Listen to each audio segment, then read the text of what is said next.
झूठ दिन में 5 बार कपड़े बदलकर भी घबराया हुआ है और एक हमारा सच है जो सिर्फ एक टी शर्ट में छाया हुआ है। बिहार की बार बार बोली लगाने वाले प्रधानमंत्री जी, आपने चुनावी भाषण दिए लेकिन बजट नहीं दिया, आपने नारे दिए लेकिन जमीन पर डेवलपमेंट नहीं दिया। अगर आपके मताधिकार छीन लिए गए, अगर आपका वोटर लिस्ट से नाम काट दिया गया तो आप किसी सरकारी सुविधा को नहीं पा सकेंगे, उससे महरूम हो जाएंगे। जब सरकार को यह लगता है कि हम वोट चोरी करके सरकार बना लेंगे तो वो आपके बच्चों को रोजगार क्यों देगी? आपके गुस्से से उसे कोई मतलब ही नहीं रह जाएगा कि ये किसानों के दुश्मन हैं, ये नौजवानों के दुश्मन हैं, ये महिलाओं के दुश्मन हैं, ये अति पिछड़ों के दुश्मन हैं, पिछड़ों के दुश्मन हैं, मुसलमानों के दुश्मन हैं, अल्पसंख्यक समाज के बाकी साथियों के दुश्मन हैं, आदिवासियों के दुश्मन हैं। वो जहर देता तो सबकी नजर में आ जाता। सो ये किया कि हमें वक्त पर दवाएं न दी।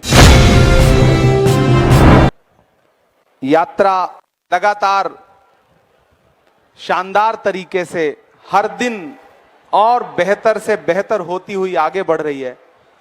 पूरे बिहार की जनता जिस तरह से यात्रा से जुड़ रही है, वोटर अधिकार यात्रा से, वो पूरे देश के लिए ऐतिहासिक है।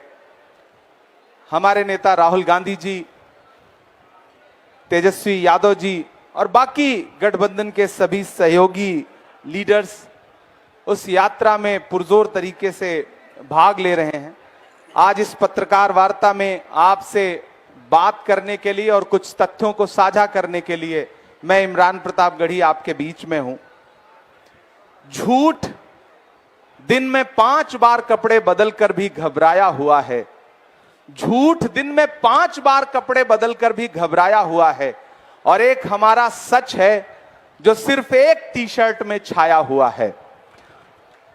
राहुल गांधी जी ने वोट की चोरी का जो मामला पकड़ा है, उसके बाद से पूरे देश में चुनाव आयोग और चुनाव आयोग के सहयोगी यानी कि मौजूदा सरकार दिल्ली हो या पटना की हो, जिस तरह से उनके बीच में बेचैनी है, घबराहट है, आरोप चुनाव आयोग पर लग रहे हैं, जवाब कोई और दे रहा है और उसके खिलाफ राहुल जी ने जनता की अदालत में और खास तौर से राजनीति की जो धरती है बिहार, उस वहां की जनता की अदालत में आने का जो फैसला किया, उसने पूरे देश में क्रांति ला दी है।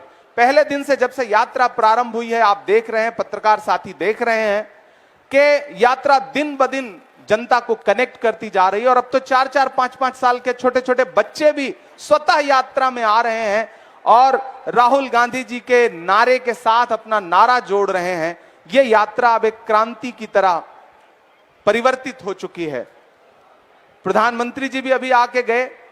बिहार एक ऐसा राज्य है जिसकी बैसाखी पर दिल्ली की सरकार टिकी हुई है, लेकिन उसके बावजूद केंद्र सरकार के अपने आंकड़े जो हैं, नीति आयोग के जो आंकड़े हैं, वो बताते हैं कि बिहार इस देश का सबसे पिछड़ा गरीब राज्य है। ये उनके आंकड़े हैं, ये हमारे आंकड़े नहीं है, ये कंप्यूटर में आप देख सकते हैं। नीति आयोग कह रहा है कि बिहार सबसे पिछड़ा राज्य है और उसमें चौंकाने वाली बात यह है, चूंकि मैं सीमांचल में बैठा हूं इसलिए मैं इन तथ्यों को आपके सामने रखना चाहता हूं कि नीति आयोग जहां यह कह रहा है कि बिहार देश का सबसे पिछड़ा राज्य है, वहीं नीति आयोग यह कह रहा है कि पूरे बिहार में सीमांचल सबसे पिछड़ा जोन है। सीमांचल के जो जिले हैं, चाहे वो अररिया हो, चाहे पूर्णिया हो, चाहे कटिहार हो, चाहे किशनगंज हो, ये सबसे पिछड़े जिले हैं। साथ साथ कोसी, सुपौल और उसके आसपास के जो जनपद हैं वो सबसे पिछड़े जिलों में आते हैं। 2015 में आरा में प्रधानमंत्री जी का भाषण आप सारे लोगों को याद होगा कि बिहार के भाइयों बहनों 60,000 करोड़ दे दूं, 70,000 करोड़ दे दूं, 80,000 करोड़ दे दूं, लो 1 लाख करोड़ दे दिया। वो भाषण आपको याद होगा, मैंने देश की पार्लियामेंट में भी उस भाषण का उल्लेख किया था। बिहार की बार बार बोली लगाने वाले प्रधानमंत्री जी, चुनावी भाषणों में बिहार को विशेष पैकेज देने वाले प्रधानमंत्री नरेंद्र मोदी जी, मैं इस पत्रकार वार्ता में वोटर अधिकार यात्रा के इस मंच पर बैठ करके उनसे पूछना चाहता हूं कि बिहार को इतना चुनावी भाषण देने वाले प्रधानमंत्री जी, आप ही की सरकार के दौरान और राज्य में आपकी सहयोगी सरकार के होते हुए बिहार लगातार पिछड़ा क्यों है और उसमें सीमांचल विशेष रूप से पिछड़ा क्यों है? सीमांचल की जनता, कोसी की जनता इसका जवाब चाहती है। आपने चुनावी भाषण दिए लेकिन बजट नहीं दिया, आपने नारे दिए लेकिन जमीन पर डेवलपमेंट नहीं दिया। इसलिए सीमांचल की जनता, कोसी की जनता, बिहार की जनता आपसे सवाल पूछ रही है कि आखिर बिहार को लॉलीपॉप कब तक दिया जाएगा? और आपने जो वोट की चोरी की है, उस वोट चोरी को राहुल गांधी जी ने, तेजस्वी यादव जी ने और गठबंधन के बाकी सहयोगी दलों ने, उनके नेताओं ने पकड़ लिया है और अब आप परेशान हो गए हैं। राहुल जी ने तथ्यों के सामने देश के मंच पर सारे सबूतों के साथ चुनाव आयोग को बेनकाब किया और उसके बाद चुनाव आयोग जिस तरह से टरकाने वाली भाषा बोल रहा है वो बहुत ही शर्मनाक है। उसे जांच करनी चाहिए थी लेकिन वो हलफनामा मांग रहा है।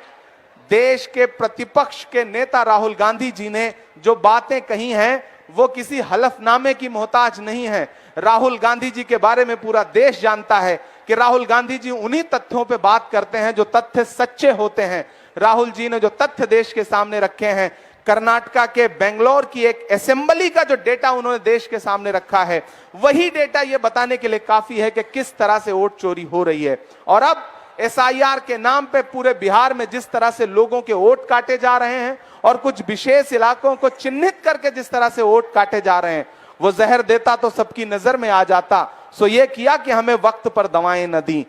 बिहार की सरकार हो, केंद्र की सरकार हो, उन्हें पता है जनता में उनके खिलाफ एक भयंकर गुस्सा है। मैं सीमांचल में बैठा हूं, इसी सीमांचल में किशनगंज में अलीगढ़ मुस्लिम विश्वविद्यालय का एक सेंटर जो है वो यूपीए के दौरान 2013 में सोनिया गांधी जी के इशारे पर, उनके अनुमोदन से, उनकी ख्वाहिश पर यहां को एक सेंटर मिला था। वह सेंटर पिछले 12 साल से विकास की बाट जो रहा है। 136 करोड़ रुपए सैंक्शन हुए थे, आज तक सिर्फ एनडीए की सरकार ने 10 करोड़ रुपए दिया है, बाकी पैसा नहीं दिया है। मैं लगातार उस आवाज को देश की संसद में उठाता रहता हूं। आज राहुल गांधी जी मखाना के किसानों से मिलने के लिए घुटने तक पानी में उतर के उनके खेतों में खड़े थे। जो काम प्रधानमंत्री को करना था वो देश के नेता प्रतिपक्ष राहुल गांधी जी कर रहे हैं। यहां मखाना किसान बदहाल है, यहां मक्का के किसान बदहाल हैं,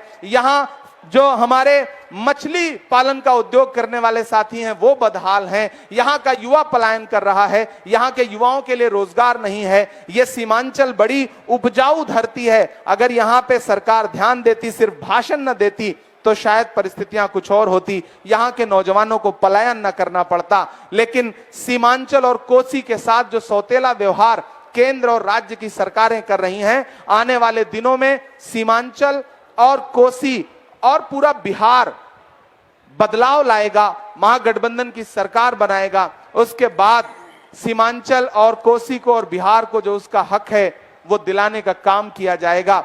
आप मीडिया के साथी यहां मौजूद हैं, मैं आपके सामने ये तथ्य भी रख रहा हूं कि किसानों की तरफ से लगातार ये बात हम लोगों के सामने आ रही है, राहुल जी तक आ रही है कि यहां यूरिया नहीं मिल रही है, खाद नहीं मिल रही है, स्वच्छ पानी नहीं मिल रहा है।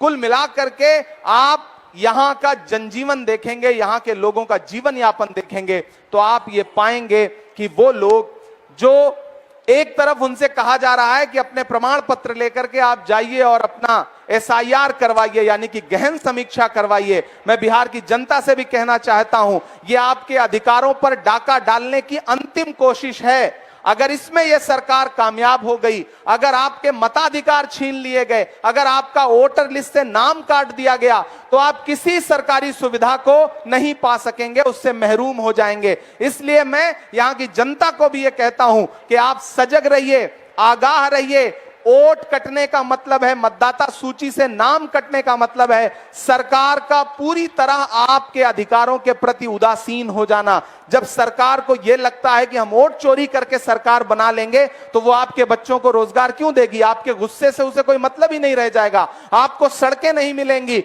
आपको राशन नहीं मिलेगा, आपको यूरिया नहीं मिलेगी, आपको साफ पानी नहीं मिलेगा, आपके बच्चों के तन के लिए कपड़े नहीं मिलेंगे, आपको आपके खेतों के लिए कोई भी उर्वरक नहीं मिलेगा। इसलिए मैं सीमांचल, कोसी और बिहार की जनता से भी ये कहता हूं कि ये किसानों के दुश्मन हैं, ये नौजवानों के दुश्मन हैं, ये महिलाओं के दुश्मन हैं, ये अति पिछड़ों के दुश्मन हैं, पिछड़ों के दुश्मन हैं, मुसलमानों के दुश्मन हैं, अल्पसंख्यक समाज के बाकी साथियों के दुश्मन हैं, आदिवासियों के दुश्मन हैं और गरीब अगड़ों के भी दुश्मन हैं। इसलिए मैं आप सबसे अनुरोध करूंगा, बिहार की जनता से, मीडिया के माध्यम से, कि इस सरकार को उखाड़ फेंकिए जो आपके मताधिकार को छीन लेना चाहती है, आपके वोट पर डकैती डालना चाहती है।